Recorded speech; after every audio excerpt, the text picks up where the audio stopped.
not even sure what it is.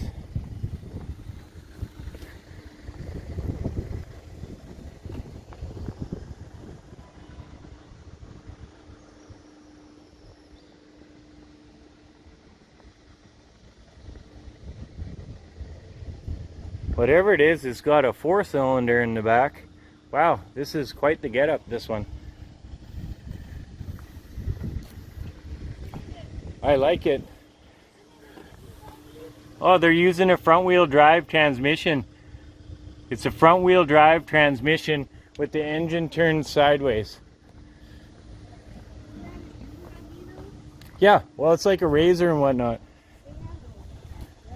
This one's very cool. I like this one. Bathroom's right here. Oh, hey.